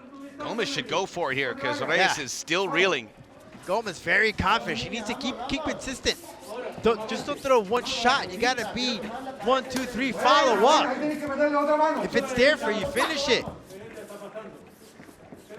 As far as Reyes, explore. Go Just for a a bad, takedown. it's a bad matchup for Reyes. She's got to find something different. She wheels out of danger. Look, that lead leg is there. Shoot, right there. You can shoot. There you go. She attempted right there. But Gomez pulled not away there. real fast. Gomez now hitting the lead leg. Oh, Yeah, here there comes we go. Reyes unfurls. See, and you hear the corner of Reyes says, get close, because that leg, Gomez puts that leg for you. But those combinations, if nothing else, gave Reyes some confidence. Closing the gap, closing the gap. A little further, taking the center. Reyes should feint the hand and go for the takedown. This is why these women's divisions at 105, the atom weight, 115 straw, 125 flyweight, have people excited all over the planet. The numbers on our Spanish language telecast when the women's fight on Univision, soon in Televisa down in Mexico, through the roof. Kudos for Gomez, great footwork. Every time the Reyes attempts to come in, quickly moves away. Wow, missed by Gomez. You see the length that she possesses, and she's used every inch of it. Man, she's little smile from Gomez. Fast pace. She can see Reyes coming in from a mile away. Yeah, she has Reyes in the crosshairs. Great reach. Using that to her advantage. She knows what she has. She knows her arsenal. And she used it towards her advantage. Couple connect, the last one misses. That was the power punch. Getting red on that left quad of Reyes. Returns with the lead leg. Under a minute to go here. Gomez in a nice, comfortable zone, doing all the moving. Reyes is just stationary. She's not moving much, not attempting any takedowns, not throwing enough shots. She's just waiting. She's just waiting. But you gotta move. Reyes lost the first round. looks like she's losing the second. She does have finishing power in her amateur days. Good kicks. This is good. Tranquilita is the message from Reyes. Take it easy. Get in your groove. Pick your spots. We're at the 19 seconds max. Second round. You know you already lost the first round. Over the top. Gomez was close there. A glancing blow. Gomez is going for the knockout. She's getting into range, which is maybe not the best strategy if you're Gomez. We're heading to round 3. But Gomez is just very cut. Look at those eyes. She's just vicious. She knows that she has this fight in her pocket. And what's very impressive, Max, is that she's going for the win. She's not waiting for the judges. Look at that. Boom! Right hand that shook Reyes. Woke her up saying, welcome to La Jaula. Another shot again. I mean, this Gomez is non-stop. Amazing work from Gomez. Pro debut for both these fighters.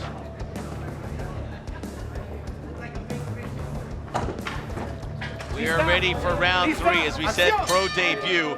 Such a huge difference from 1-0 and 0-1. Melissa Gomez is in the driver's seat in black. At this point, Reyes just needs to go. Set up a submission. Go for the ground. The leg has been there for you. Yes, Gomez is very smart with her footwork. Every chance that she sees Reyes coming in, she quickly moves. So you gotta use that feint. You gotta fake her out, use that opportunity and shoot. I think she's only attempted it once and quickly she moved, and that's pretty much it. That's all she did. A little bit more movement from Reyes, which is a step in the right direction. A little more lateral movement. Problem is Gomez is moving more, not showing any fatigue. Yes, it's just so. And look at that. Look at her shoulder. Look at shoulders of Gomez, which really plays a huge role. It confuses the fighter. That's what they always tell you. Look at the eyes. Don't look at the shoulders. They're going to tell you exactly where you're going to go. Just a lesson in movement, too, from Gomez. Not stopping for a moment. Every angle, every corner. Gomez is just dictating this fight. Look, she moves to the right. Reyes follows, then she'll flip it on her and go to the other side. Just confuse Reyes. Not much different in the body language or the fight right now from Reyes. Just gets caught there with that left hook. Gomez is just very confident. It's just not gone to plan. It's not been a good matchup. Reyes is now just eating kicks. It's like Reyes is like a deer in the headlights. She's not that doing anything. Nope. She's taking a turn for the worse in this third round. Remember, just 20 years of age. Can you only imagine what's going through her mind? You know, coming into La Jaula Combate Global, knowing that all these eyeballs are watching you on live TV, all of that plays a role. This is not amateurs anymore. This is the pro levels. You look at the open scoring.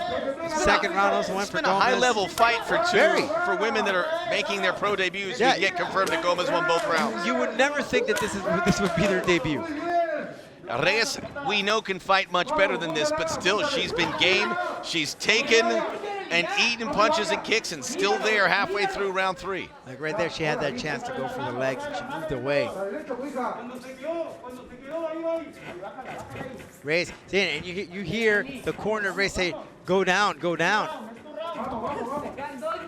Gotta try and go for the takedown. Have to do it. Time running short. Reyes has to finish this fight. Gomez is just too quick with her footwork, though. It's very difficult for Reyes to achieve it. And she switches stance a lot. See how that great footwork?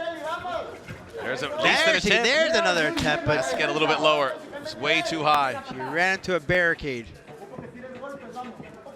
Also telegraphed it, but it's still worth the attempt. Go again. Looking to bend those knees a little bit more where she can come in waist high. Good kick. Yeah, but not enough. Gomez still moving around. Maneuvering out. Reyes got 1:40 to go. I'm sure Gomez's teammate Gloria Bravo's watching this. She'll be Gotta be very proud. And Gomez was so clear in saying what an impact Gloria Bravo has made. Look at these little fish hook uppercuts. She did a little uppercut to throw her off. Good kick. Reyes, can she build off of that? And look, The corner telling Reyes, your time is running short. Yeah. They said a Gomez minute is- with a minute 20. See if that would get her going. Gomez is switching stance. It's just really confusing Reyes. She just can't find the gap. She got in can't close find the quarters. hole. That hurt Oh, Gomez. you gotta follow through. It's not 1-2. You gotta have more shots than that if you want to finish it. There we go. You have to go for it. You're gonna eat some to give some. That's just how it works. In this fight game. There he goes. We got less than a minute, Jharely from the corner. Again, one last rush. She may have one more of those in her, and she has to finish the movement. But Gomez is just too quick. She's just too fast in that footwork. And she can see it. She smells it. And she uses that range very well. Uses that jab to push Reyes away. Reyes just can't find that opportunity. She got 17 seconds to go. 3 weeks ago, it was Claudio Quintana. Wasn't on the original card, and the Chilean came in to get a huge win over Choco Castillo. And now, it's going to happen again. Melissa Gomez from pillar to post. Congrats. With Wow. a boxing clinic.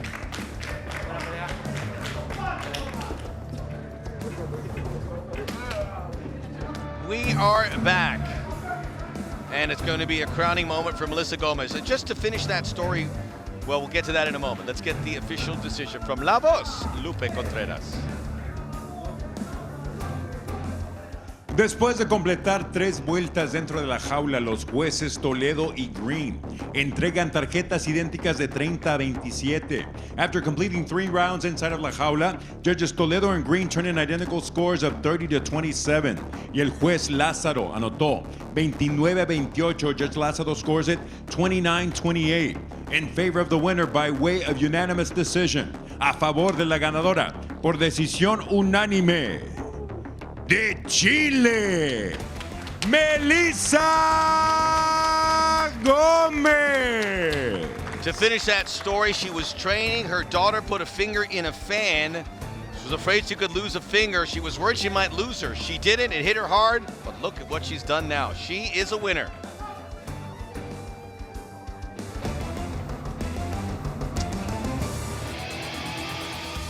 Mi nombre es Javier Reyes, tengo 28 años y soy de Bogotá, Colombia.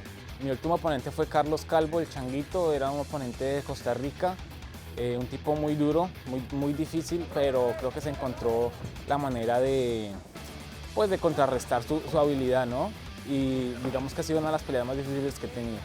Mi oponente se llama Luis Gómez de Cuba, es una persona muy fuerte, es un oponente que tiene la base de la lucha, entrena en América Top Team, tiene un buen récord, tiene explosividad, es peligroso con las manos, pero creo que la expectativa es que eso se va a acabar en el segundo round a mi favor, ya sea un knockout o ya sea sumisión, pero eso no pasa al segundo. Mi estilo de pelea lo describo como impredecible y siempre para adelante, como un camión. Yo creo que voy a ganar porque yo soy una persona que no se rinde nunca, que siempre va para adelante y creo que jamás me han noqueado, ¿sí? Entonces creo que esta persona no... ¿Cómo le ganas a alguien que nunca se rinde? Van a ver a un Javier Blair más fuerte que nunca, siempre para adelante, siempre con confianza. Vamos con todo y la idea es noquear, así que van a ver una verdadera pelea. Bueno, Luis, espero que te hayas preparado mucho porque yo lo he hecho y vengo con todo. Yo vengo a ganar, así que ahí nos vemos.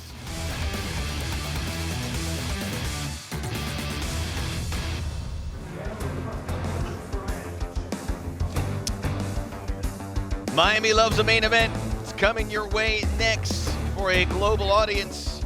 Featherweights, Luis Gomez, Javier Reyes. Had a chance to get a little bit of an introduction there to the Colombian. We talked a lot about him, but what about the Iron Tiger? Here's a look at Luis Gomez.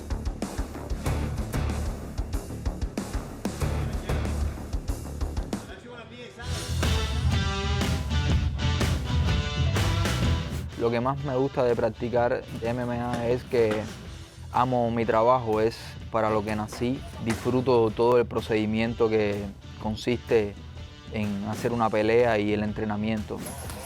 Mi sumisión favorita es el kimura, el triángulo, el ámbar, varias tengo.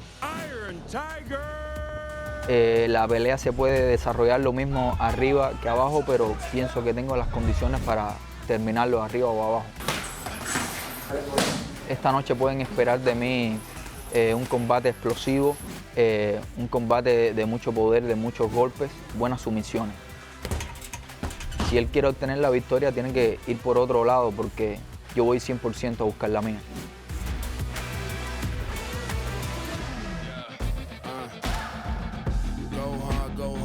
Lo que más me gusta en mi país, yo diría que es la comida y los lugares. Colombia tiene unos lugares muy bonitos para visitar. Mi estilo de pelea lo describo como impredecible y siempre para adelante, como un camión. Mi último oponente fue Carlos Calvo, el Changuito, y digamos que ha sido una de las peleas más difíciles que he tenido. De Colombia, Javier Reyes. Yo creo que voy a ganar porque yo soy una persona que no se rinde nunca, que siempre va para adelante. ¿Y cómo le ganas a alguien que nunca se rinde? Vamos con todo y la idea es noquear, así que van a ver una verdadera pelea. It's ready for the main event. Reyes, 2 years the senior. He's got a 1-inch height advantage and 2.5 inches via the reach. La voz, Lupe Contreras. Take it away. Este es el duelo estelar de esta noche.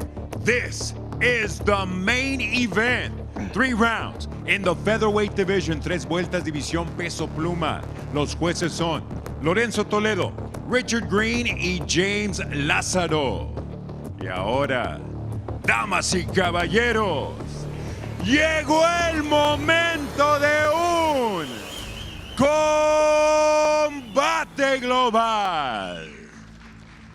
En la esquina azul, vestido de azul in the blue corner, wearing blue. Su peso oficial, 148 libras y un cuarto. He weighed in officially at 148 1/4 pounds. En su 15º combate a nivel profesional, con 9 victorias y 5 derrotas, he enters la jaula for the 15th time as a pro, with 9 victories against 5 losses.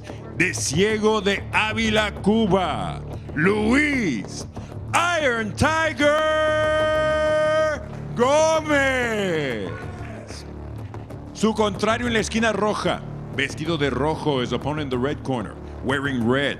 Su peso oficial, 144 libras y media. He weighed in officially at 144 1/2 pounds. En 14 combates a nivel profesional, mantiene un récord de 11 victorias y 3 derrotas. In 14 professional bouts, he maintains a record of 11 victories against 3 losses. De Bogotá, Colombia, Javier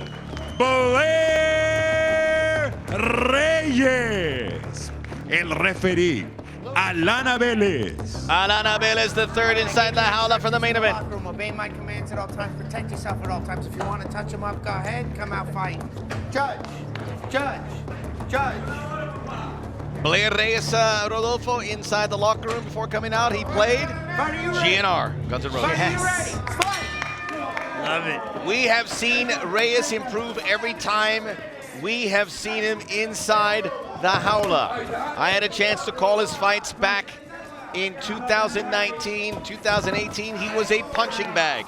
He is tough as nails, but he sat there and took punch after punch. Things started to change in December of that year when he beat Joe Neal via rear naked choke. May of 2021, he beat John Simon via second round TKO. September of last year, Carlos Calvo, who in my books beat Levi Marroquin but didn't get the nod on that night, couldn't answer the bell in the 3rd round. 3 straight wins for Reyes. Reyes already, he did his homework. You can tell Gomez attempted to go for the takedown, but quickly defended. Very well, there it is. Wow. He's done this many, many times in his career, and it worked to his benefit. In fact, even knocked out 2 of his opponents that way. It's a signature move in judo. A judoka of the highest order, Gomez, as he crawls the back of Reyes. Reyes fighting for Colombia, probably fighting for his flag more than any combate history in the short history of combate. He is training completely in Colombia. He doesn't want to use the advantage, which is normally the case, of fighting a chance. Beautiful armbar, Kimura attempt. beautifully Unbelievable attempted. transitions. If he's able to get that, I mean, that's picture perfect. He's a strong guy, really tugging at Reyes. What a change of fortunes here. Wow. Yeah, ever since I saw that fight Gets his arm out. previously, well, good defense there by Reyes. Listen to the Back and crowd in forth. here. Everyone's into it. The family of Reyes is here, which was surprising him. He's aware of it now. That's that improvement that Gomez did in that previous fight, and we're seeing it here again inside La Jaula. But Reyes, much improvement as well, showing enough great defense. To get his arm out of there is a big eye-opener, no? Yeah, that just show you that he has been working. Kimura attempt as well here. And listen, he has much to put at stake. If he wins, this shows that Colombia's got what it takes. Like he stated earlier in the pre-show, hey, if you're a Colombian mixed martial artist or if you want to be an MMA fighter, you don't have to go anywhere. You can get all the training here. We have all the tools in Colombia. The Pied Piper of Colombian MMA, although he's not going to take kids and rats out of town and lead them to the river. It's a good Pied Piper, so to speak.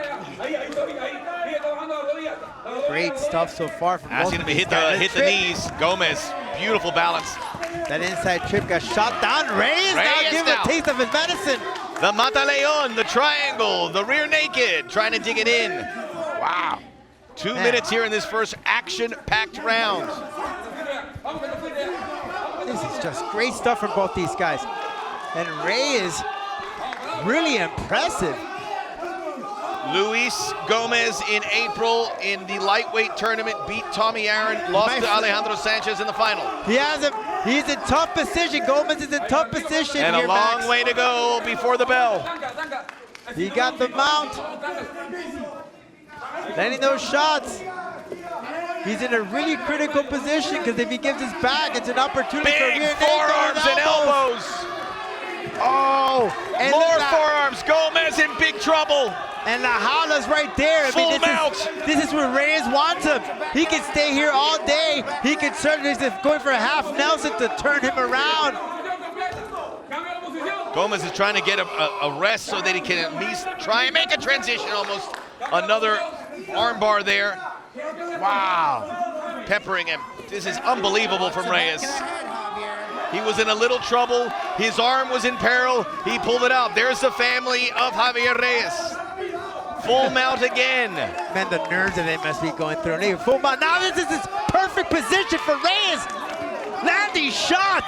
He got him here. Can he continue it for 40 seconds? If he can, this thing won't go to a second round. Gomez fighting for his life to get out of there. His hips are turned to a 45-degree angle. Abel is giving Gomez, making sure that he's still in the fight. Oh, they might stop this. Yeah. Gomez covers up. 20 seconds. Gomez turning up. It's not going to go. 20 seconds left. It's over. It's over. Wow. Que viva Colombia. Woo. He keeps getting better. Javier Reyes, the pride of Bogotá. A fourth straight victory. Colombia's in the house, ladies and gentlemen. He took a risk. He had his camp in Colombia, and he delivered. Wow. Another cracker of a main event. We shall return to put a bow on an amazing evening for that man.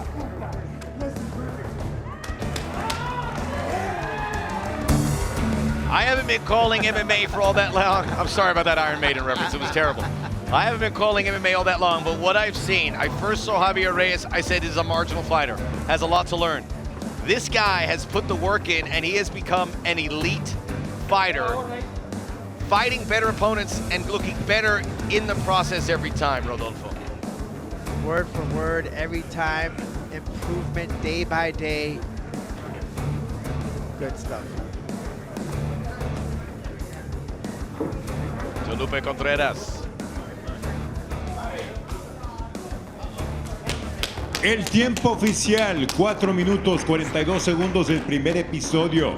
The official time, 4 minutes 42 seconds of the opening round. Your winner, by way of TKO, el ganador por nocaut técnico de Colombia, Javier Reyes. Wow. That's just very impressive, Max. He lost his first 2 fights in combate. Look at that. And then he's ripped off. And look at the family walking in, Max. To his surprise. Didn't know that. He was not aware that the Reyes family was there. What a moment. That is so cool. You know, Colombia didn't qualify for the World Cup this winter.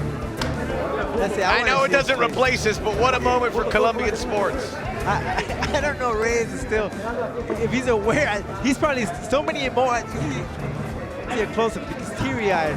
He didn't anticipate his family being there. He's just got a victory, potentially probably the biggest victory of his career. And to see his family inside La Jaula, you can't get any better than that. Picture perfect ending. And I love how he beat the clock. We were counting it down. There was 18 seconds before Alan Abela stepped in and said, "No más. We'll be back."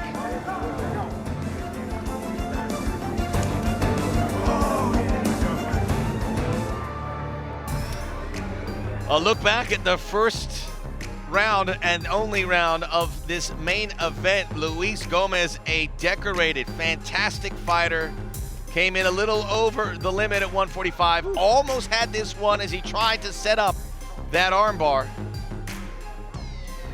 And there it was. Yeah, that's the armbar that he attempted to do, but Reyes, great defense in the ground game with the grappling, was very patient, didn't get any nervous, just waited for the right opportunity to pull out, and then he attempted to go for a rear naked choke, but Gomez, of course, the very well-experienced fighter, was able to prevent him from applying that submission. However, he didn't have any success here as Reyes pummeled Gomez. He had him towards La Jaula and then later on moved the fight towards closer to the center of La Jaula. Just pouncing away. Gomez just wasn't really doing much defending himself. Alan Abela stepped in, asked him, do something or I'm gonna stop it. And well, rightfully so, safety is first.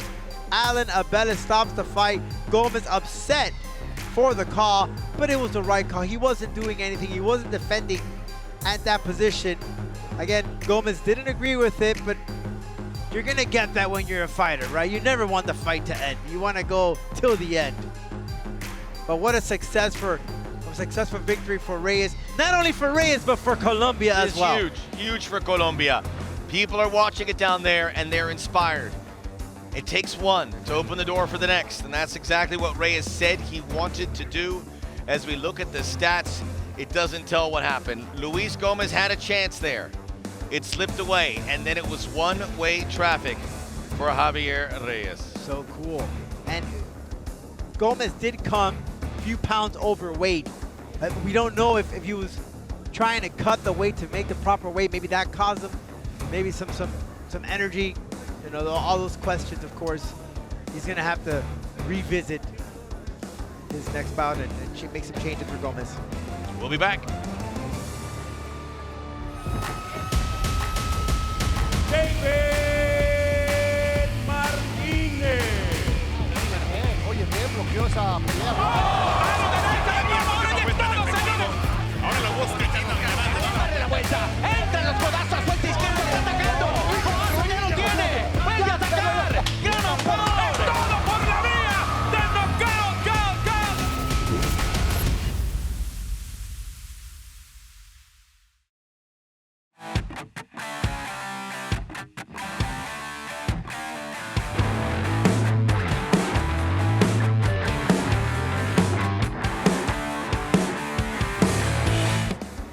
And an unforgettable evening for Javier Reyes and for Colombian MMA, a guy who put the work in.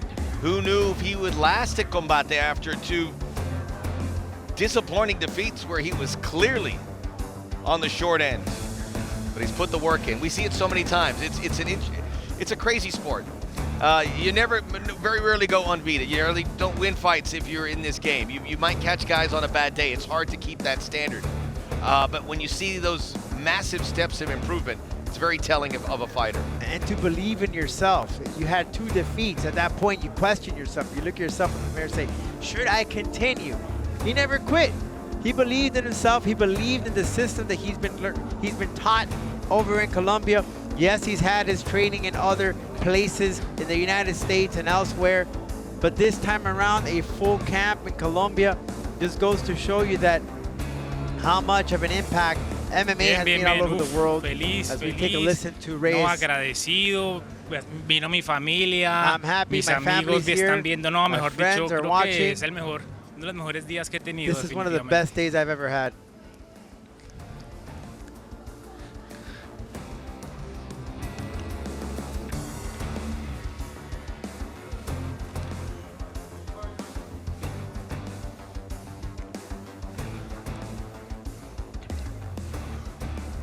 No, yo sabía que iba a ser un primer round pesado. Luis Gómez se caracteriza por Luis ser Gómez explosivo.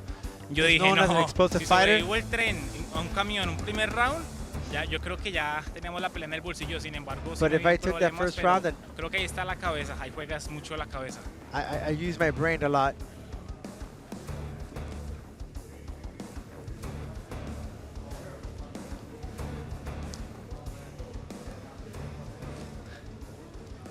No, pues Colombia hasta acá para apoyarme, eso yo creo que es una fuerza Colombia extra que uno, supported así me. como dicen la genkidama, algo así. Y sí, Again, we're translating here on the spot. mi mamá y mi As papá. you see the Y family, bueno, y mis the hermanos, mom, the todos. dad, the brothers. All smiles. They have to be so proud. Sorry with the impromptu translation. Now, this is live, No, folks. pues para una mamá debe ser difícil y yo también decía, no, están aquí todos, He ¿cómo voy a thought that perder? this was hard. How am I going to lose? I know they're here. Ahí por mi familia y por I'm going to el do it for país, my family, for por my mí country, mismo también. and for myself as well. Yo creo que lo primero que vamos a hacer The es ir a first thing I'm comer going una to do is hamburguesa I'm en going to go eat McDonald's. and o eat a algo así. hamburger at McDonald's. McDonald's, really, Javier? Fine choice. Bueno, y muy agradecido aquí I'm porque very, pues con esto yo quería because probar of this. que puedo dar I 145 wanted to libras do, y así or I ganarme can el pase a compete la at Copa Combate de este 145, año. and I want to be part of Copa Combate this year. Claro que sí.